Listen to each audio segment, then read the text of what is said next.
ایک تو ہے تھوڑا سا واپس پیچھے چل کے حضور اکرم صلی اللہ علیہ وسلم کو جب شق صدر کیا گیا تو قلب اقدس کو غسل دیا جانا، اس پر ہمارے بعض لوگ لکھتے ہیں، وہ سمجھتے ہیں کہ شاید یہ، میں بجائے اس کے کہ ان کی بات کروں اپنی بات کرتے ہیں، جواباً یہ کہ حضور اکرم صلی اللہ علیہ وسلم کے قلب مبارک کو غسل اس مقصد کے لیے دیا گیا تھا تاکہ زمزم شریف اور وہ جنت کا پانی جو لایا گیا ہے غسل کے لیے ان کو حضور کے قلب اقدس سے نسبت کر دی جائے۔ ٹھیک، اس لیے ہمارے مشائخ لکھتے ہیں، بزرگ فرماتے ہیں کہ وہ غسل دینے کے بعد جو پانی جو دھون بچا تھا وہ واپس زمزم میں ڈال دیا گیا، بچا جو ان کے تلووں کا دھون بنا وہ جنت کا روغن روغن، جنہوں نے دلہا کی پائی اتر وہ پھول گلزار نور کے تھے۔ فخر عالم نور مجسم صلی اللہ علیہ وسلم جس وقت لا مقام میں پہنچے ہیں تو حضرت ماہر مذاہب اربع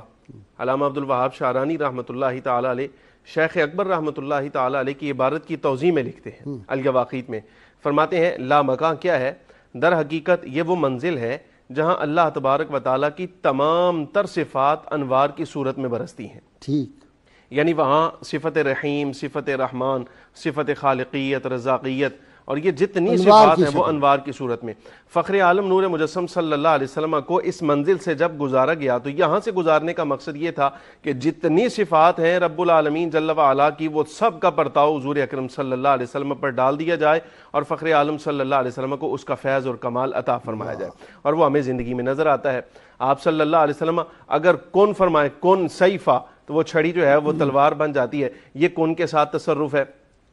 اسی طرح اگر صفت رحمت دیکھنی ہو اس کا بھی ظہور ہمیں نظر آتا ہے۔ الغرض فخر عالم صلی اللہ علیہ وسلم علی الاطلاق میں رب العالمین جل وعلا کی صفات کا بھی مظہر نظر آتے ہیں اور ذات کا بھی مظہر نظر آتے ہیں۔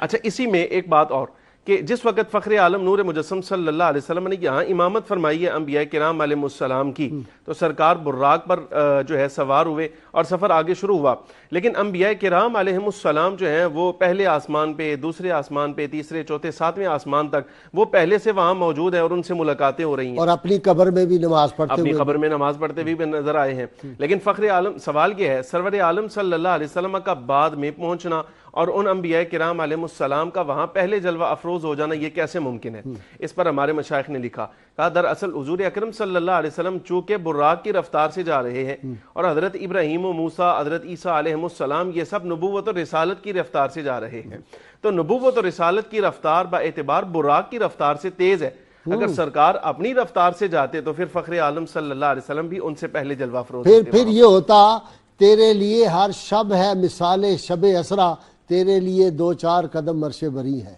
ایسا کوئی محبوب نہ ہوگا نہ کہیں ہے، بیٹھا ہے چٹائی پہ مگر عرش نشی ہے۔ جی، فخر عالم صلی اللہ علیہ وسلم کا حضرت موسیٰ علیہ السلام سے سوال جواب کرنا نماز کے بارے میں کہ یا رسول اللہ صلی اللہ علیہ وسلم آپ کیا انعام لے کر آئے ہیں، پھر آپ صلی اللہ علیہ وسلم نمازوں کا تذکرہ فرمایا، ثواب کا تذکرہ فرمایا، تو وہ عرض کرتے ہیں یا رسول اللہ آپ واپس تشریف لے جائیے اور نمازوں کی تعداد کچھ کم کروائیے اس لیے کہ یہ امت پر شاق ہوگا۔ سرور عالم صلی اللہ علیہ وسلم واپس تشریف لے جاتے ہیں، کچھ نمازیں کم کی جاتی ہیں، پھر اسی طرح چلتے چلتے 5 نمازوں تک کا تذکرہ آیا۔ اس پر ہمارے بزرگ بڑی اچھی بات لکھتے ہیں، فرمایا یہ تمہیں ماننا پڑے گا کہ انبیاء کرام علیہم السلام کے ذریعہ اور وسیلہ کے بغیر تم کچھ نہیں کر سکتے۔ اگر انبیاء کا وسیلہ حضرت موسیٰ علیہ السلام 50 پڑھنی پڑتی، 50 پڑھنی پڑتی ہے، لگ پتا جاتا، اور مصطفیٰ کریم صلی اللہ علیہ وسلم کی رحمت کا حصہ بھی اس میں شامل ہے کہ رب العالمین جل وعلا نے اگرچہ تعداد کم فرمائی ہے لیکن سرکار کی نسبت کی وجہ سے ثواب کم نہیں فرمایا، ثواب 50 کا ہی ملے گا، ثواب 50 کا عطا ہوگا۔ پھر حضرت موسیٰ علیہ السلام سے قبر انور کے اندر وہ آپ کا نماز پڑھنا، ادا فرمانا، یہ اس بات کی دلیل ہے جس کی طرف سرکار نے ارشاد فرمایا تھا ان اللہ تعالی حرم علی الارض اجساد الانبیاء فنبی اللہ حی یرزق او کما قال صلی اللہ علیہ وسلم، کہ اللہ نے زمین پر حرام کر دیا ہے کہ وہ انبیاء کے اجسام کو نقصان پہنچائے۔ اللہ کا ہر نبی زندہ ہوتا ہے بلکہ اپنی شیان شان جو وہاں لائق ہو وہ رزق بھی دیا جاتا ہے۔ ختم نبوت پہ سب سے بڑی دلیل حیات جو ہے انبیاء نہیں بنتی؟